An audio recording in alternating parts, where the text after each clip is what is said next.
የደቡብ ኢትዮጵያ ክልል ምክትል ርዕሰ መስተዳድርና የብልጽግና ፓርቲ ስራ አስፈጻሚ አባል ዶክተር አበባዮ ታደሰ እንደገለጹት የብልጽግና ፓርቲ ከህዝብ የወጣና ከህዝብ ጋር በመስራት የኢትዮጵያን ብልጽግና ለማረጋገጥ እየሰራ ይገኛል።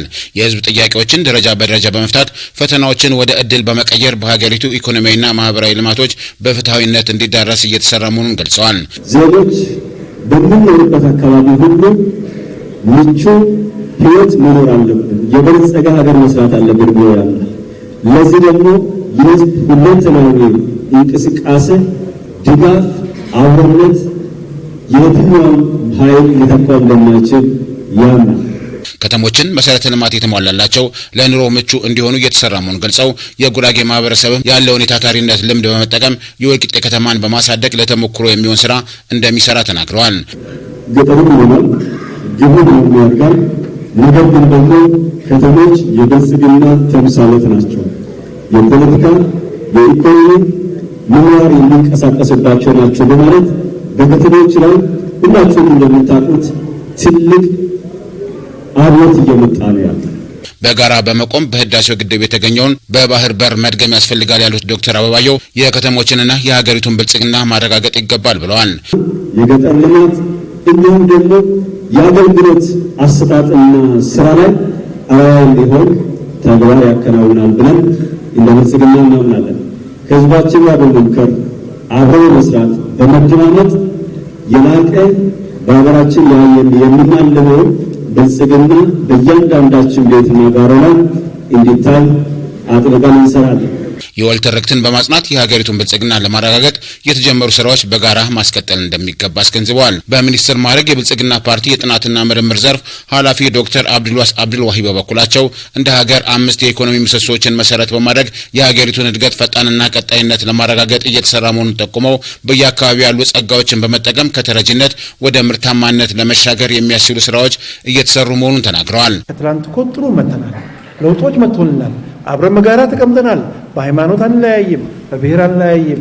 ማንኛውም ሀብት የኔ ነው የእናንተ ነው የጋራችን ነው የሚለውን እሳቤና መንፈስ አስቀምጠን እየሰራንበት ነው። ለዛ ነው አምስቱን ምሰሶዎች ለውጥ ያመጣንበት ተደምሮ ከተማን አንድነትና መተሳሰብን የእድገት መሳሪያ አድርጎ በመጠቀም ሁለንተናዊ ለውጥ ለማስመዝገብ መስራት ይጠበቃል ብለዋል። አስፋልታችንም ያልቃል፣ ሆስፒታልም ይደርሳል። ይሄ ሲባል ግን ትዕግስትና ቅድም እንዳልኩኝ ጥበብ እጅጉን ትልቅ መሳሪያዎች ናቸው። በአገልጋይነት መንፈስ በመስራትና መልካም አሰራርን በማስፈር ማህበራዊ፣ ፖለቲካዊ፣ ኢኮኖሚያዊና ዲፕሎማሲያዊ የተገኙ ስኬቶችን ማስቀጠል ይገባል ብለዋል። የማዕከላዊ ኢትዮጵያ ክልል ምክትል ርዕሰ መስተዳድር የማህበራዊ ክላስተር አስተባባሪና የትምህርት ቢሮ ኃላፊ አቶ አንተነህ ፍቃዱ በበኩላቸው የውስጥና የውጭ ፈተናዎችን ማለፍና ችግሮችን በመጋፈጥ ልማቶች መከናወናቸውን ገልጸው በክልሉ ማህበራዊና ኢኮኖሚያዊ ልማቶች ተመዝግበዋል። በጉራጌ ዞን ቴክኖሎጂና የፈጠራ ስራዎች አበረታች መሆናቸውን ገልጸው የመሶብ አንድ ማዕከል አገልግሎት በወልቂጤ በአገናና በጉንችሬ ከተሞች እንደሚገነቡ ተናግረዋል። ወልቂጤ ከተማ በሁለተኛው ምዕራፍ ግንባታውን በቅርቡ እንጀምራለን።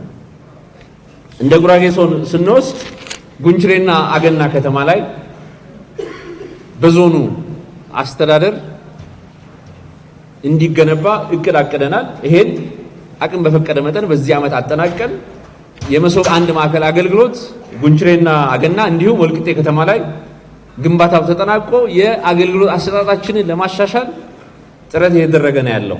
የወልቂጤ ከተማን የወሰን ጉዳይ በጥናትና ሳይንሳዊ በሆነ መንገድ እንደሚፈታም ገልጸዋል። የጉራጌ ዞን ምክትል አስተዳዳሪና የግብርና መምሪያ ኃላፊ አቶ አበራ ወንድሙ እንደተናገሩት በለውጡ መንግስት የኢትዮጵያ የዘመናት ብልጽግና መሻት የሚያረጋግጡ ተጨባጭ የልማት ውጤቶች ተመዝግበዋል። በዞኑም ከለውጥ ወዲህ በገጠርና በከተማ የህዝቡን ተጠቃሚነት ለማረጋገጥ የልማትና የመልካም አስተዳደር ስራዎች መከናወናቸውን ጠቁመዋል። በከተማችን ወልቂጤ በተለይ ባለፉት አንድ ዓመት ህዝቡ ሲያነሳቸው የነበሩ የልማት የመልካም አስተዳደር ችግሮች ለመፍታት የዞኑ አስተዳደርና ከከተማ አስተዳደሩ እንዲሁም ከሌሎች ባለድርሻ አካላት ጋር በመቀናጀት ሰፋፊ የልማት ስራዎች ሲሰሩ ቆይተዋል። በቀጣይም በስራ ዕድል፣ በመሰረተ ልማትና በሌሎችም ዘርፎች የህብረተሰቡን ተሳታፊነትና ተጠቃሚነት ለማረጋገጥ እንደሚሰራ ተናግረዋል።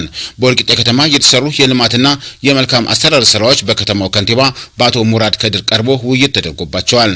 የውይይቱ ተሳታፊዎች እንደተናገሩት በህብረት የሀገሪቱን እድገትና ብልጽግና ለማረጋገጥ አበረታች ስራዎች እየተከናወኑ ይገኛል።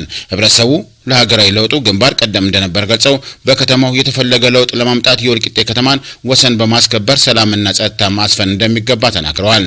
ማህበራዊና ኢኮኖሚያዊ ልማቶችን ማረጋገጥ ያስፈልጋልም ብለዋል።